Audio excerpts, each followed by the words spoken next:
Hello. Hello. जी sir. जी जी, हाँ चलो, आवाज आ रही है ना? चलो हम कंटिन्यू कर लेते हैं, ठीक है। जी sir, all clear. Okay.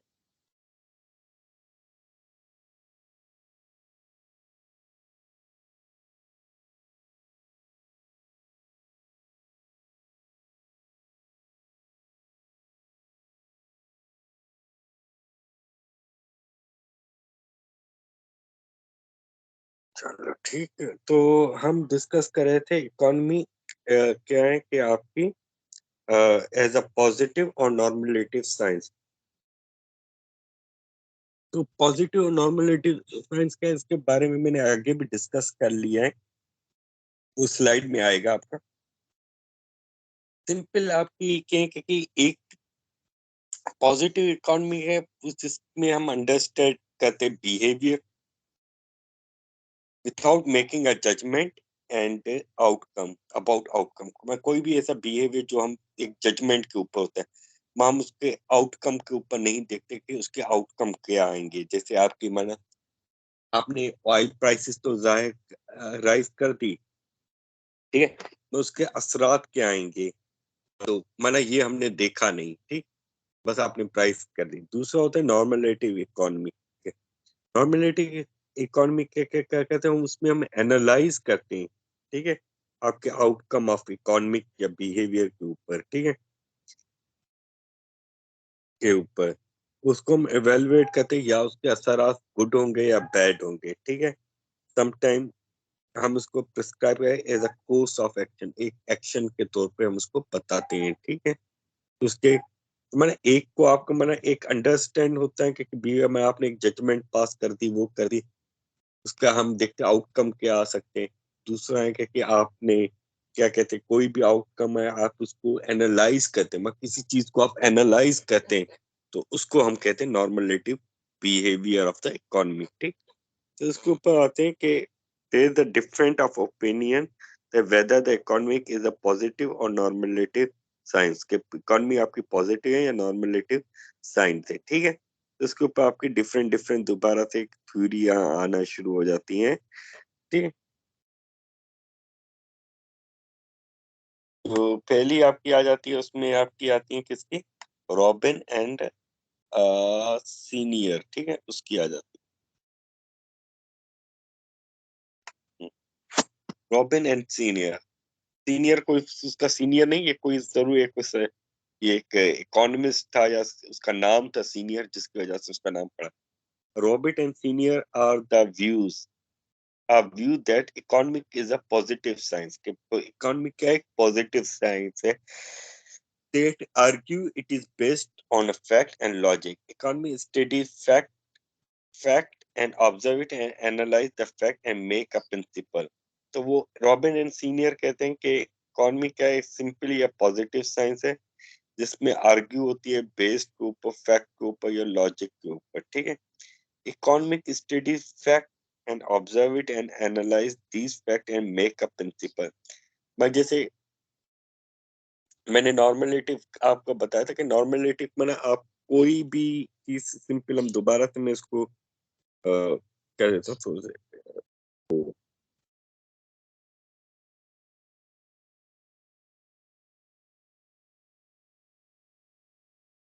Recording भी हो रही है, चलो ठीक ठीक ठीक। तो नॉर्मलिटी के ऊपर दोबारा से मैं इसके ऊपर रोशनी डाल देता हूँ, आपकी नॉर्मलिटी और क्या है, आपकी पॉजिटिव और नॉर्मलेटिव इकोनॉमी क्या है। पॉजिटिव इकोनॉमी सिंपल हम कहते हैं, उसमें हम understanding behaviour without making a judgement, तो हम उसको कोई भी ऐसा जजमेंट पाके उसको हम इसको सही तरीके से उसको जजिंग नहीं कर सके, उसका आउटकम कहाँ आएंगे, ठीक है।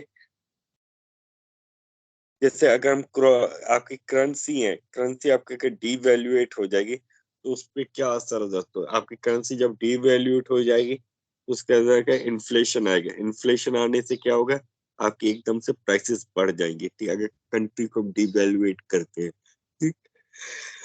ये एक सिंपल एग्जांपल हो गया,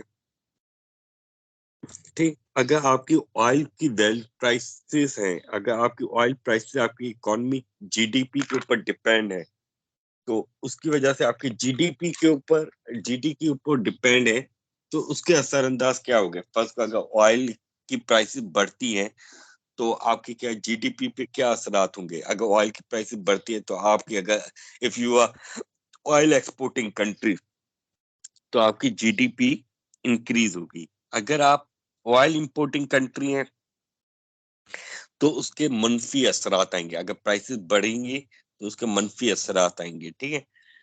अगर हम क्या कहते हैं,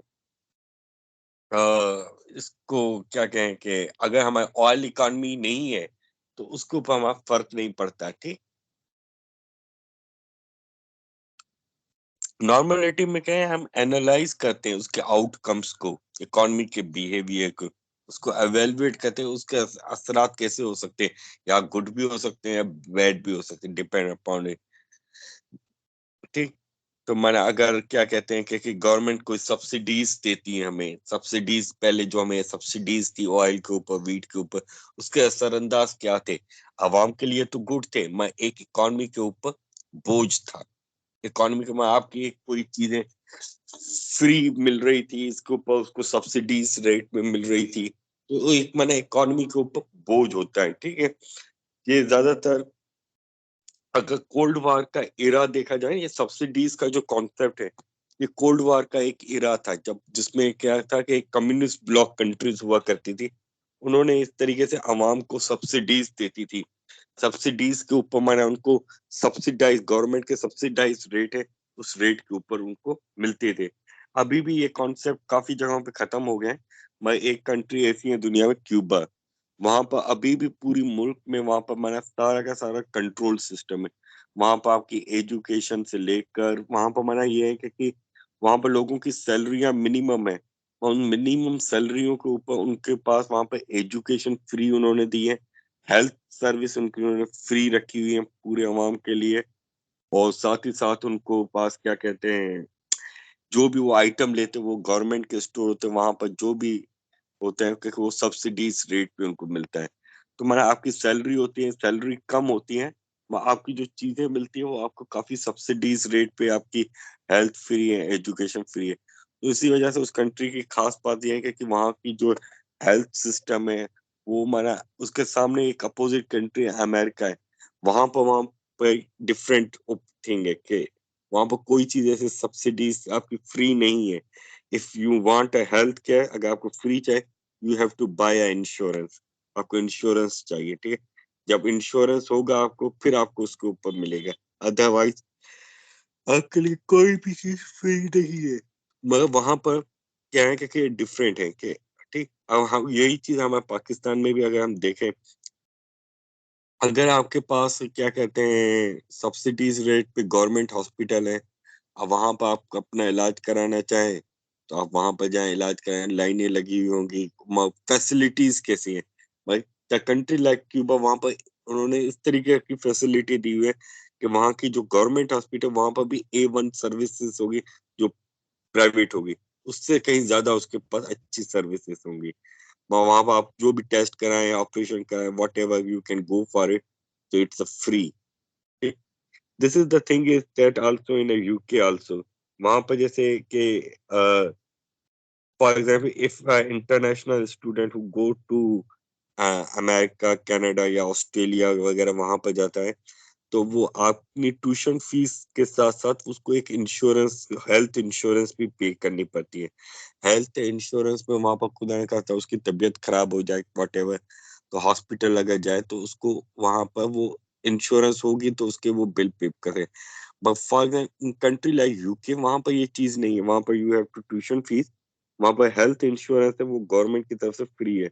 तो I been happen to me के I been admitted into hospital, तो उनकी जो हॉस्पिटल में मैं एडमिट हुआ था, तो वहां पर जो भी सर्विसेज थी, जो भी टेस्ट हुए थे मेरे, वट एवर, वो सारे के सारे वहां पर वो फ्री थे। उसके साथ साथ जो हॉस्पिटल में जो मेडिसिन थी, nothing can I buy it, everything जो थी वो सब की सब उनकी थी, उन्होंने जो मेडिसिन वगैरह सब उनके।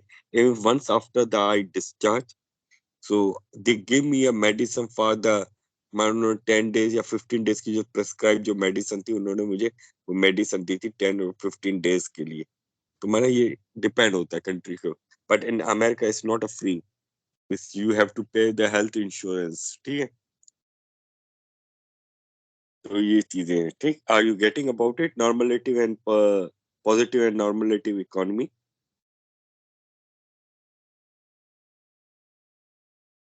Yes sir. ठीक है।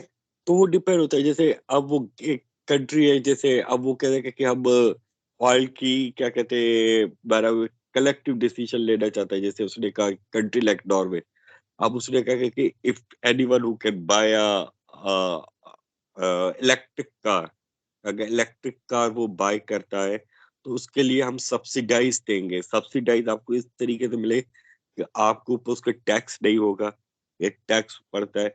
दूसरी बात है कि आप यहाँ पर तो चलो गाड़ी ले लेते हैं, तो वहां पर कहते हैं गाड़ी आपको आसानी से मिल जाएगी, सही मिल जाएगी इजीली, बट द थिंग है you have to pay the taxes. आपके टैक्सेस होते हैं, आपके इन्वायरमेंटल टैक्सेस होते हैं, फिर आपके पार्किंग, आप कहीं पर भी जाते हैं पार्किंग करते हैं वहां पर उसके भी टैक्स देने पड़ते हैं, फिर उसके ऊपर दूसरे चार्जेस वगैरह वो सारे टैक्सेस हो।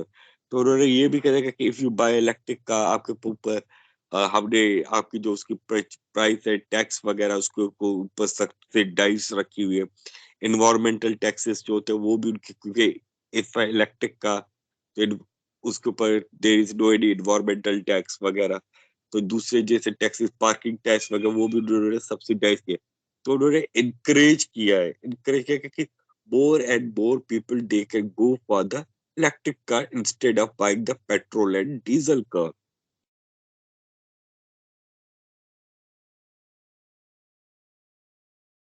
तो ठीक, तो उसमें ऊपर आपकी डिफरेंट ओपिनियंस आते हैं इनके।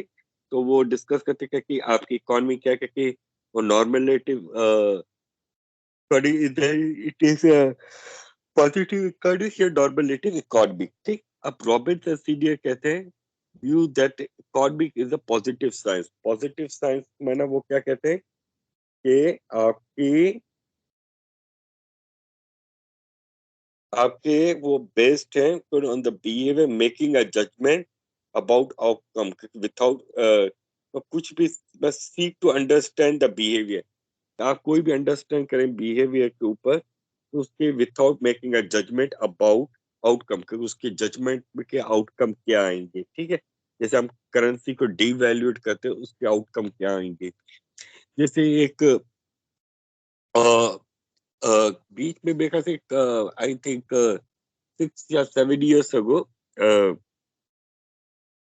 तो इंडिया ने अपना एक किया था कि उन्होंने अपनी करेंसी को शायद एक उन्होंने शायद चेंज किया था या क्या क्या, जिसको मैं एक पता एक नोटबंदी उसमें किया था कि उन्होंने शायद 500 हजार के नोट या ऐसे कुछ थे, उनको बंद कर दिया था।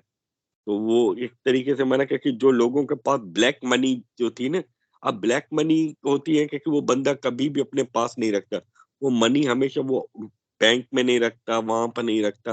अगर वो ब्लैक मनी बैंक में रखेगा, वहां पर रखेगा, तो उसको प्रूफ देगा कि ये मनी कहाँ से आई अपने पास, ठीक है। तो वहां पर इनकम टैक्स वगैरह तो इस तरीके से आ जाती है, ठीक है। इसके ऊपर आई थिंक कुछ मूवीज वगैरह भी आ चुकी हैं, बल्कि एक आने वाली है मूवी, ये नोटबंदी उन्होंने की थी। तो नोटबंदी में क्या कि उन्होंने ब्लैक मनी की, क्योंकि लोगों के पास ब्लैक मनी थी, तो वो उसके ऊपर ये बंद लगा दिया था, क्योंकि 1000 के ऊपर उन्होंने शायद 1000 या 2000 या शायद 500 उसके ऊपर उन्होंने बंद लगा दिया था। तो उन्होंने कहा कि डेट वगैरह लगा दी थी कि इतनी तारीख से इतनी तारीख तक कि जिन लोगों के पास वो करेंसी नोट है 1000 या 2000 रुपीज जो भी है, कि they have to go and change it, उसको चेंज करा दे, क्योंकि ये गवर्नमेंट आफ्टर दिस तारीख के बाद इसके ऊपर बिल्कुल पाबंदी लगा कि आपके बाद इस तारीख के बाद आपके पास जो भी जो 1000 का नोट या 2000 का नोट है, इसके ऊपर आपकी ये बिल्कुल इसके बाद इसकी वैल्यू नथिंग है। तो उसके बाद क्या होगा कि एक उनकी इकॉनमी के ऊपर देखा जाए तो एक उनकी इकॉनमी स्लो डाउन हो गई थी। काफी लोगों ने उनके ऊपर नुक्ताचीनी की थी कि उनके इकॉनमी को स्लो डाउन कर दिया, लोगों में एक परेशानी आ गई एकदम से, बना वो उनकी ब्लैक मनी और व्हाइट मनी के चक्कर में, तो इकोनॉमी डर है। पर आगे चल के क्या होगा कि आगे चल के उनकी इकोनॉमी एक तरीके से थोड़ी सी स्ट्रांग वे से चली, बट डिपेंड अपॉन, बट एक उन्होंने डिसीजन ले लिया, उस डिसीजन के ऊपर ये नहीं सोचा कि अवाम का जजमेंट या आउटकम क्या आने वाले, ठीक है। जिसकी एक सिंपल हमने एग्जांपल बताई थी पॉजिटिव इकोनॉमी में, कि फर्स्ट करो क्या करेंसी को डीवैल्यूट करते, उसके आपके इन्फ्लेशन के ऊपर क्या क्या असर अंदाज हो गया। डीवैल्यूएशन बना, आप क्या कहते हैं कि करेंसी को डीवैल्यूट करते हैं, उसके इन्फ्लेशन तो वाकई पड़ेगा आपके ऊपर, आपकी चीजें एकदम से बढ़ जाएगी जब आप डीवैल्यूट करना शुरू हो जाते हैं, ठीक है। उसका आउटकम, और कभी कभी ये है कि आप करेंसी को डीवैल्यूट करते हैं, उसमें क्या क्या कि कहीं कहीं पर कुछ ऐसी कंट्री उनकी एक्सपोर्ट बढ़ जाती है, जैसे एक इंडोनेशिया ने इस तरीके से किया था, उन्होंने अपनी करेंसी को डीवैल्यूट किया था। इन्फ्लेशन तो बढ़े, उसके बाद क्या हुआ कि आगे चल के उसका आउटकम ये आए कि उनकी एक्सपोर्ट बढ़ गई, एक्सपोर्ट बढ़ गई तो इकोनॉमी में उसकी स्टेबिलिटी आना शुरू हो गई। तो दिस इज द वे। तो मैं उनका पॉजिटिव भी असर आता थे, नेगेटिव भी असर आता थे।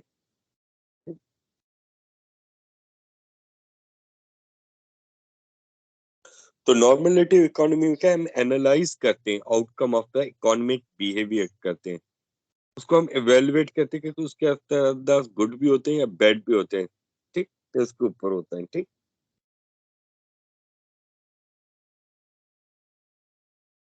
तो मैथ्यूस पेगेनो या दूसरे थे, उन्होंने कहा economic is a normative science, they say that the real function of science is to increase the wellbeing of human being. एक तो मानो रॉबिन और सीनियर थे, ये तो बिल्कुल एक ही तरीके से के इसाक डार डार की तरह थे, ठीक है। इसाक डार की तरह थे कि उन्होंने कहा बस इन्फ्लेशन बढ़ा, कोई उन्होंने देखा कि हमें वीट की वो क्या कहते हैं ऑयल की प्राइसेस बढ़ा दी, कि उन्होंने ये नहीं कहा कि उसके असरअंदाज क्या आ रहे हैं, ये नहीं सोचा आपके आटे की चीजें, आम चीजें, हर चीज महंगी हो रही है, उन्होंने ये चीजें नहीं देखी। तो बड़ा रॉबिट से चीजें इसाक डार की तरह है, ठीक है। तो दूसरा आ जाता है मैथ्यूस एंड पेगानो, ठीक है। उसने कहा the economy is the normality science, they say that the real function of science is to increase the wellbeing of human being. They have given a suggestion in their theories to promote the welfare. तो Matthews वगैरह ये बात कर रहे हैं कि human welfare के ऊपर, ह्यूमन वेलफेयर के ऊपर मैंने आप सिंपल, मैंने आप ऐसी जैसे लेके आए एक ऐसा लीडर, जैसे मैंने एग्जांपल ली कंट्री की, क्यूबा जैसी कंट्री की। तो उन्होंने अपनी जो कंट्री है वो टोटली कैपिटलाइज इकोनॉमी नहीं है, आज तक वो एक सोशलिस्ट इकोनॉमी, एक आपके पास डिफरेंट टाइप की इकोनॉमी, एक होती है कैपिटलिस्ट इकोनॉमी होती है, दूसरी होती है सोशलिस्ट इकोनॉमी है। उन्होंने अपनी कंट्री की इकोनॉमी सोशलिस्ट इकोनॉमी माने ह्यूमन वेलफेयर बीइंग के ऊपर उन्होंने एक चीज रखा, ह्यूमन वेलफेयर माना उन्होंने हेल्थ केयर और उनकी क्या कहते हैं एजुकेशन। तो this is why the country like Cuba, वहां पर जो एजुकेशन लिटरेसी रेट है वो मेल एंड फीमेल का दोनों 100% है। इवन यूएस द कंट्री जो उससे भी ज्यादा रिच है, वहां पर भी 100% एजुकेशन नहीं है मेल और फीमेल की, ठीक है। अगर यूनिवर्सिटी है, वहां पर यूनिवर्सिटी की one of the highest attended है। दूसरी उसकी मेडिकल फैसिलिटी करें कि medical facility is one of the best in the world, कि इवन द अमेरिकन सम या जो जो टैक्स जो बर्दाश्त नहीं कर सकते, जो इंश्योरेंस वगैरह दे नहीं पाते, not everyone is rich who pay the insurance and such thing, ठीक है। तो उसके लिए वो नहीं कर पाते, then they sometime they go to the Cuba, वो इलाज वगैरह के चक्कर में वहां पर जाते हैं, वो अपना इलाज करवा के आते हैं, कि वो वहां पर चीपर पड़ जाता है, बेहतर पड़ जाता है, सब्सिडाइज थोड़ा सा होता है कि गवर्नमेंट है, तो उसकी वजह से वहां तक करके आते हैं, ठीक है। ऐसे भी होता है कि वो कुछ लोग उन्होंने अपनी मेडिकल टूरिज्म लगाई हुई है, जैसे कंट्री लाइक इंडिया हुआ, थाईलैंड हुआ, या इन कंट्री में एक मेडिकल टूरिज्म है, कि अगर फर्स्ट को कि अगर आप वहां पर इतनी कॉस्ट आती है कि एक आप ऑपरेशन कराते हैं इन यूएस में, वहां पर उसकी कॉस्ट पड़ जाती है $200,000, ठीक है। वही कॉस्ट थाईलैंड या क्या कहते हैं इंडिया में वो आके कराते हैं, वो उनको 30,000 40,000 में पड़ जाती है, तो माना एक सस्ता पड़ जाता है। तो माने वहां पर तो वो तो खैर एक वो टूरिज्म के ऊपर वो डिफरेंट है। दूसरे वेलफेयर के ऊपर, तो वेलफेयर या के ऊपर हम बात करें तो वहां की सिंपल एक एग्जांपल मिलेगी क्यूबा के ऊपर। तो आज if you in the end of the lecture या you have to search about the Cuba, उसकी इकोनॉमी के ऊपर, उसकी वेलफेयर के ऊपर, उन्होंने सोसाइटी कंट्री ने किस तरीके से तो पूरी दुनिया अब कैपिटलिज्म की तरफ जाती है। एक वही दुनिया का वाहिद कंट्री है जो आपको ज्यादातर सोशलिस्ट सिस्टम के ऊपर। इवन चाइना, वहां पर भी कम्युनिस्ट सिस्टम है, पर फिर भी वो एक कम्युनिस्ट सिस्टम के बावजूद वहां पर सोशलिस्ट सिस्टम नहीं है इतना। वहां पर दोनों माना वो एक हाइब्रिड सिस्टम चल रहा है वहां पर। सोशलिस्ट सिस्टम भी चल रहा है, कैपिटलिस्ट सिस्टम भी चल रहा है। But Cuba is the only country in the world जो टोटली जो है एक आपकी हाइब्रिड सिस्टम के ऊपर है, ठीक। सॉरी, टोटली आपके सोशलिस्ट सिस्टम के ऊपर है, ठीक है। फिर आता है आपका फ्रेजर, कहता है इकोनॉमी, क्या कहते हैं, economy is a positive as well as normative sign. He said economy should come forward to give a suggestion to the people about the problem they are facing nowadays, like inflation, unemployment, unequal distribution of wealth या birth rate वगैरह। तो Fraser जो बता रहा था वो एक आपका हाइब्रिड मॉडल के ऊपर, माना फ्रेजर की जो बताने का था वो आपके एक चाइना मॉडल के ऊपर बेस्ड था। मैथ्यू से पिगोनो का जो एक्सप्लेन करने का तरीका था वो क्यूबा बेस्ड मॉडल पे था। रॉबर्ट सीडियर वो किसके ऊपर बेस्ड था, किसके ऊपर बेस्ड था रॉबर्ट सीडियर के जो व्यूज।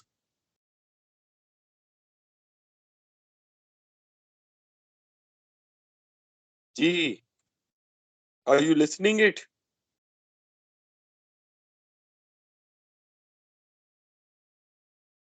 Yes sir. हाँ, तो किसका, वो क्या नाम है आपके, रॉबिन्स और सीनियर का जो व्यूज थे वो किससे रिलेटेड थे?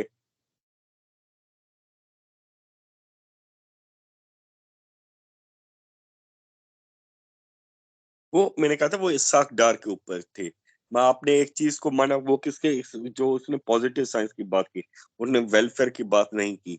वह वो उसके ऊपर थे कि आपने प्राइस तो बढ़ा दी, उसमें आपने ये देखा उसके आउटकम क्या आएंगे, you don't think about it, ये।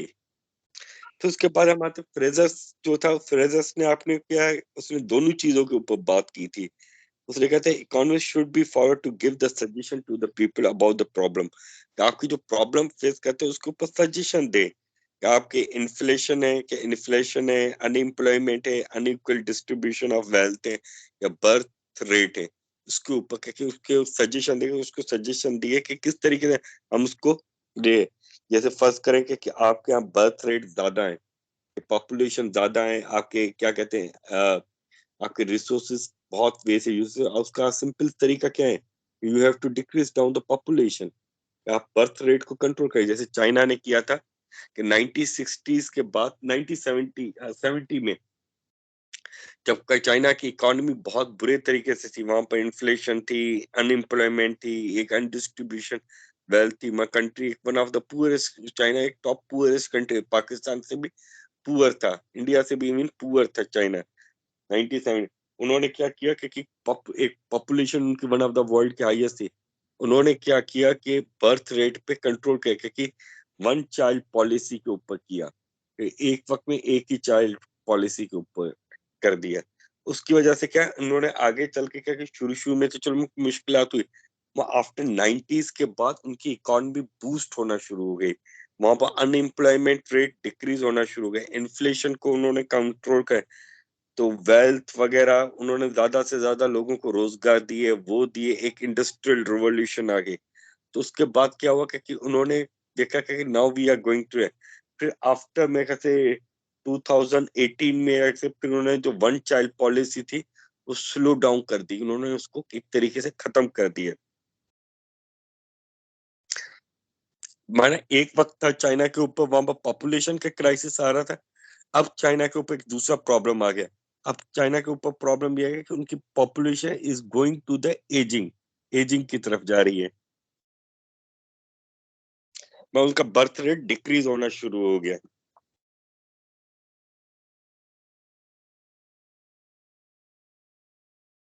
ठीक।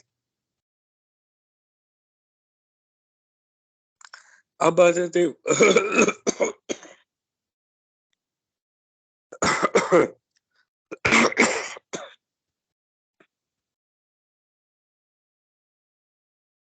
बस है सर, आज के लिए इतना ही सर। सर 10:30 बजे अगली क्लास है सर। हाँ 10:30 बजे अगली क्लास है सर। अगली क्या, चलो मैं इधर था, इसके ऊपर हम डिस्कस कर लेते थोड़ा सा, फिर I have to end about it. ठीक। तो why we study the economy. ठीक, इकोनॉमी को हम क्यों सर स्टडी बता करते दें। हैं? जी जी क्या कह रहे थे? सर अटेंडेंस का सर वो बता देना सर, क्या कैसे अटेंडेंस पर लगना है। अटेंडेंस का आपके क्या है कि हम्म, अ, हम्म, हाँ अटेंडेंस की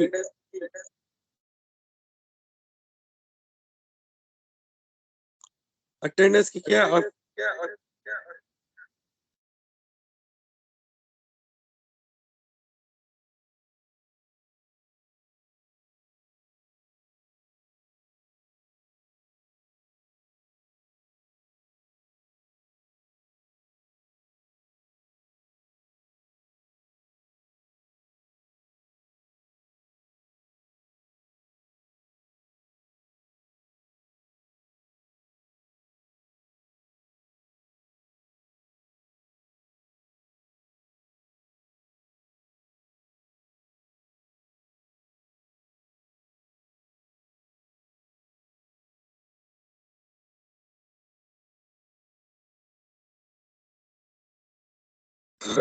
अटेंडेंस में आप ये कीजिएगा, जो पोस्ट है ना वहां पर पोस्ट में मैंने अटेंडेंस शीट भी एक डाउनलोड कर दी है।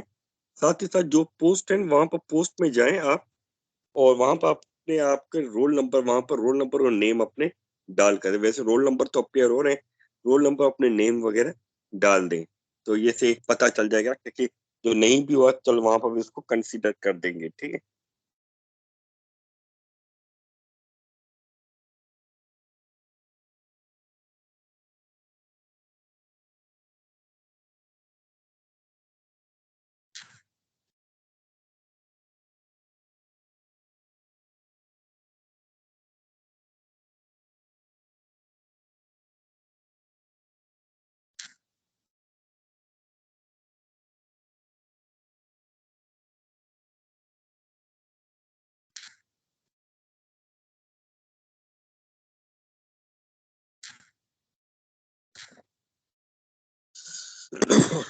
तो लेक्चर को यहाँ पे एंड करते हैं, मगर ये डिस्कस कर लेते हैं, तो what you understand about the basic fundamental thing about the economy. आपने क्या क्या लर्न किया? Can someone tell me about the summarise the lecture about it, what we discuss about it today, हमने क्या क्या डिस्कस किया, कैन समराइज अबाउट इट।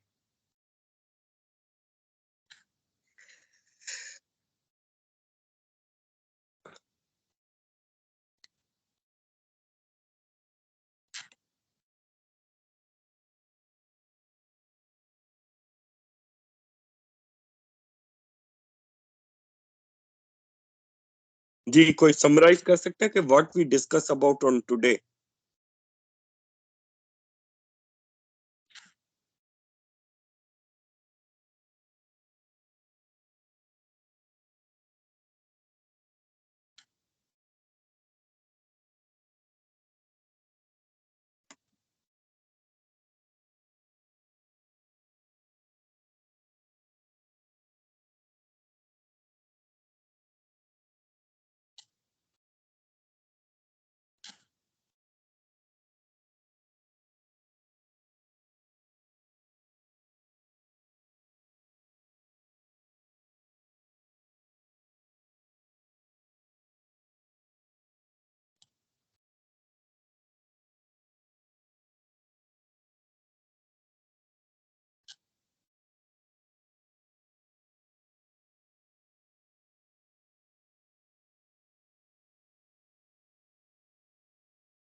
जी, आप लोगों ने लगा दी अटेंडेंस अपनी पोस्ट पे डाल दिया आपने?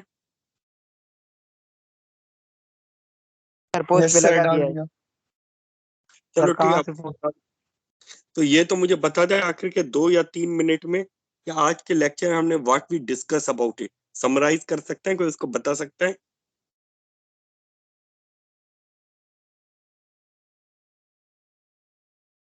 समराइज कहाँ से होगा सर, आप किसी के पास नेट का काम नहीं कर रहा था, क्या कर रहा था?